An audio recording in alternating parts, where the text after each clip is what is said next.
안녕하세요. 동숙의 성도 여러분, 반갑습니다.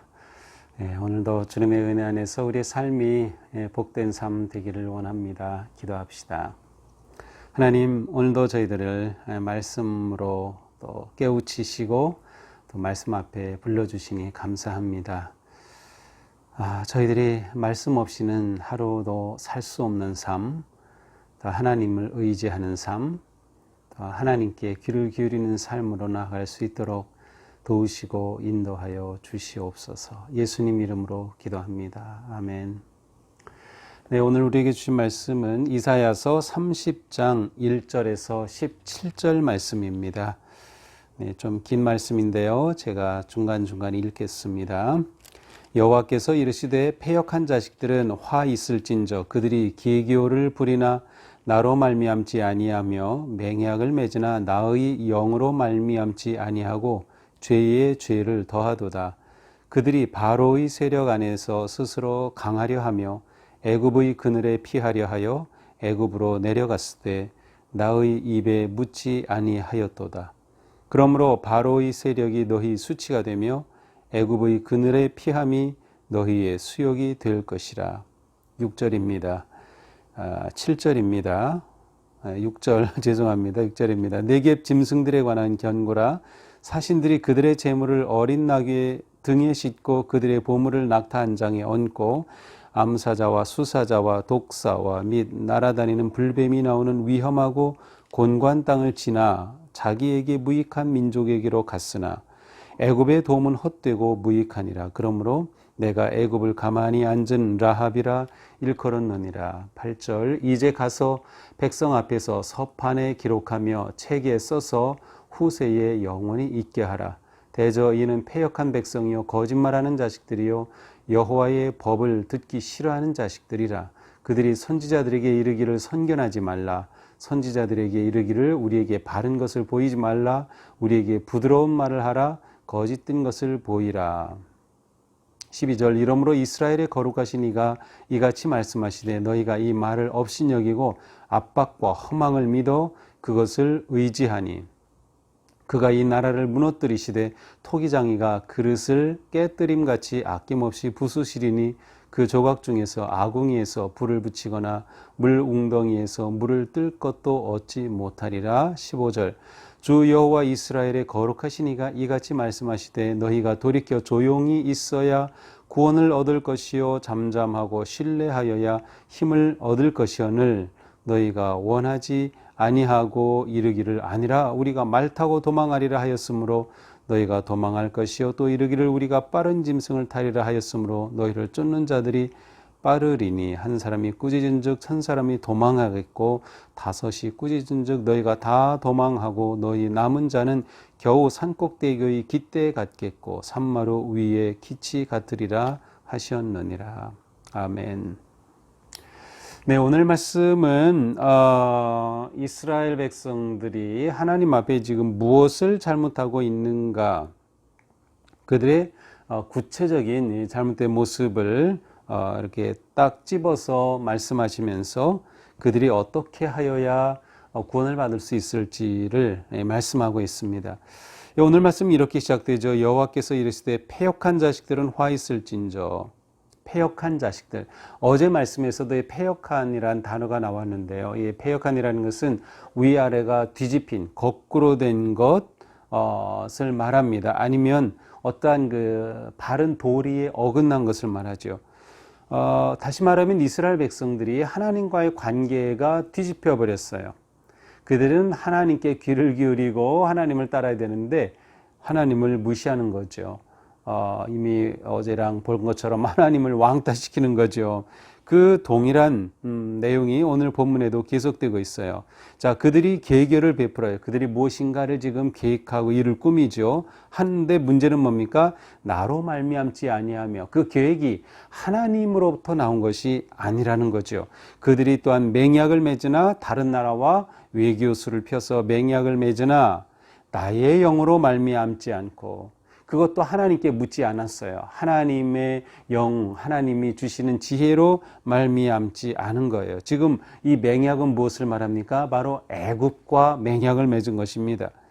그들이 아수르의 위협으로부터 피하려고 이제는 애굽으로 내려가서 애굽에게 손을 벌리고 그들과 계획을 도모한다는 말이죠. 그래서 그들은 바로의 세력 안에서 스스로 강하려고 합니다. 하나님을 의지하지 않고 바로의 그늘에 피하려고 하는 것이죠. 하나님이 그늘이 되시고 하나님이 요새가 되시고 하나님이 바위가 되셔서 피할 곳이 되어주시는데 그들은 애굽을 의지하고 애굽의 그늘에 피하려 하는 것입니다. 그런데 모든 것의 관계에서 2절 맨 마지막 나의 입에 묻지 아니하였도다. 하나님의 말씀, 하나님의 음성에 귀를 기울이지 않고 자기들 스스로가 이렇게 했다는 것이죠.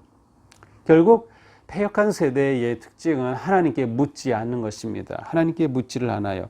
하나님의 말씀에 관심이 없고 하나님이 어떤 뜻을 가지고 계신지에 관해 관심이 없어요. 자, 이들이 이렇게 패역한 상황이 되니까 어떤 모습이 나타납니까? 6절입니다. 사신들이 그들의 재물을 어린 나귀 등에 싣고 보물을 낙타의 안장에 얹고 암사자, 수사, 독사 및 날아다니는 불뱀이 나오는 위험하고 곤고한 땅을 지나 자기에게 무익한 민족에게로 갔으나, 자, 여기에 나오는 이 장면은 굉장히 특이한 그런 장면이에요.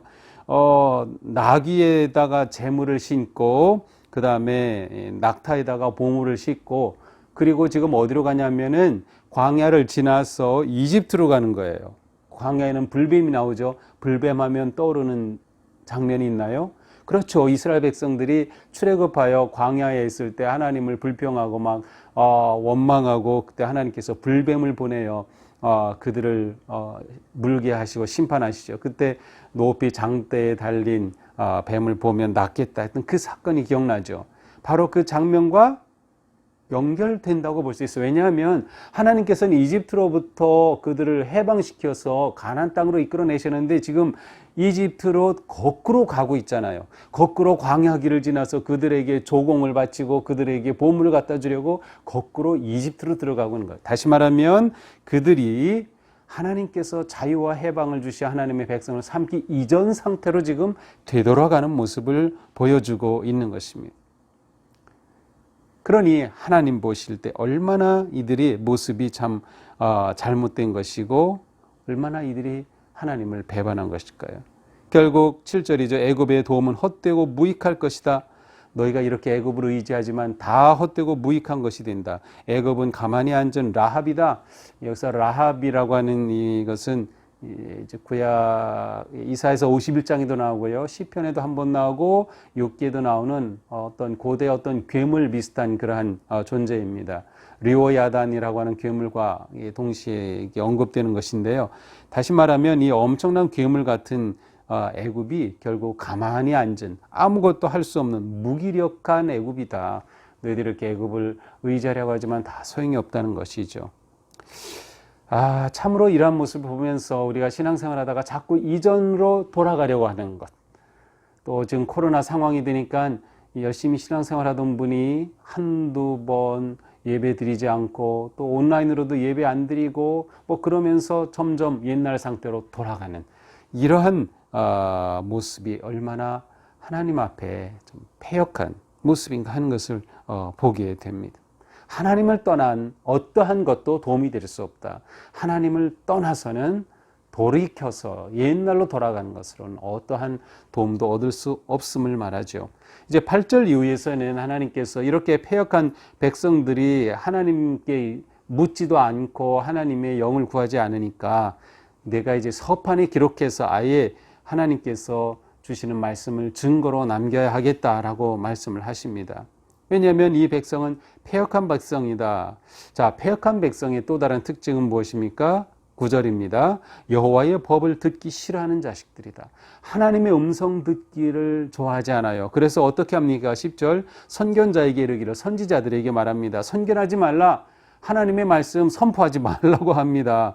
그리고 우리에게 바른 것을 보이지 말라. 이게 옳다고 그런 설교하지 말라라는 것이죠. 오히려 우리에게 부드러운 말을 하라. 거짓된 것을 보이라. 우리가 듣고 싶은 말만 좀 해줘. 우리 귀에 듣기 좋은 말 해줘. 이렇게 바뀌는 거예요. 우리의 신앙이 이렇게 되면 이거는 정말 위험한 거죠.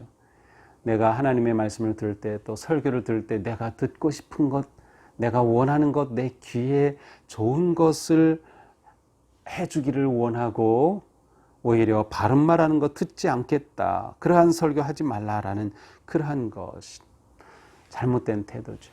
우리가 하나님의 말씀을 듣고 또 이렇게 묵상하고 또 설교를 들을 때 언제 아멘 합니까?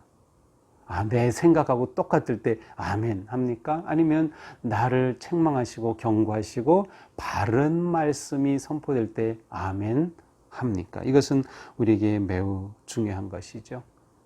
하나님의 음성에 귀를 기울이지 않으면 패역한 백성이 되고 만다. 더 나아가서 12절에 보니까 이같이 말씀하시되 너희가 이 말을 업신여기고 심지어 하나님의 말씀을 업신여기기까지 하죠.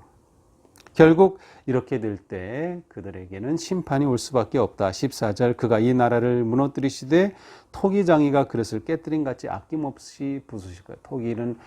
토기가 견고하겠어요? 흙을 구운 건데 그냥 던져버리면 다 깨지어 버리듯이 그와 같이 심판에 이를 것이다. 자, 이 메시지 가운데서도 또 구원의 길이 드러납니다. 15절입니다. 주 여호와 이스라엘의 거룩하시니가 이같이 말씀하시되, 자, 하나님께서는 여전히 그들을 사랑하시기에 말씀해 주셔요. 너희가 돌이켜 조용히 있어야 구원을 얻을 것이다. 너희가 돌이켜서 이집트로 가던 것 돌이키고 하나님의 말씀을 거역하고 업신여기던 것에 돌이켜서 조용히 있으면 구원을 받을 거다.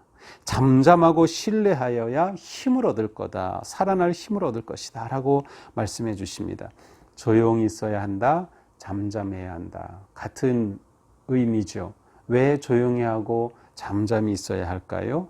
조용히 하고 잠잠히 있는다는 것은 하나님의 음성에 귀를 연다는 뜻이기도 하고요. 또 조용히 하고 잠잠히 있는 것은 하나님을 끝까지 신뢰한다는 뜻이에요. 지금 이 상황은 애굽으로 가서 빨리 도움을 구해야 될 것 같고 내가 이렇게 해야 살 것 같은데 가만히 있는 것은 하나님을 신뢰하고 하나님이 일하실 것임을 바라보기 때문이죠. 진정한 힘은 잠잠히 있을 때 하나님께로부터 온다. 결국 하나님을 의지하고 믿음으로 사는데 구원의 길이 있다는 것을 알 수 있습니다. 하나님의 말씀에 귀를 기울여야 한다. 우리는 어제 그저께 계속 말씀을 통해서 말씀이 봉해지고 말씀이 들려지지 않는 것이 심판이고 그것이 얼마나 하나님의 백성들에게는 절망인가 하는 것을 보았어요. 말씀이 우리에게는 생명입니다. 말씀이 우리에게는 희망입니다. 말씀이 힘이 되는 것이죠. 그러므로 오늘 이 말씀을 통해서 언제나 우리가 하나님께 묻자, 하나님께 물어보자. 그래서 우리의 삶에 일어난 모든 상황을 가지고 늘 하나님께로 나아가는 것입니다. 하나님께 묻는 것은 두 가지 모습으로 나타나죠. 기도와 말씀입니다. 말씀은 우리에게 묻는 우리에게 대답을 주셔요. 또 기도의 대답을 말씀으로 주시는 경우가 아주 많아요. 그래서 우리는 말씀과 기도로 계속해서 하나님께 묻자. 하나님께 묻는 삶이 승리하는 삶, 결국 잠잠히 하나님을 신뢰하고 기다리는 삶이 승리로 우리를 이끌어 줄 것입니다. 오늘도 우리의 삶이 정말로 하나님을 신뢰하고 의지하면서 지금 굉장히 코로나 상황이 더 힘들어지고 있는데 이런 상황에서도 끝까지 주님을 신뢰하고 또 우리가 바른 삶을 지혜롭게 살면서 넉넉히 이기는 우리가 되기를 축복합니다. 기도합시다. 하나님, 오늘 말씀은 우리가 정말 하나님의 말씀을 더 신뢰하고 또 하나님께 물어야 하고 잠잠히 하나님만을 의지하는 우리의 삶의 모습을 그려보게 하여 주셨습니다. 주님, 오늘 주신 말씀처럼 저희가 오늘 이렇게 정말로 살아갈 수 있도록 용기를 주시고 또 결단할 수 있게 도와주시고 또 우리가 함께 하시는 하나님을 경험할 수 있도록 인도하여 주시옵소서. 예수님 이름으로 기도합니다. 아멘. 네, 오늘도 주님께서 우리와 함께 하시고 잠잠히 주님을 신뢰하는 가운데 승리하는 새 힘 얻기를 축복합니다. 사랑합니다.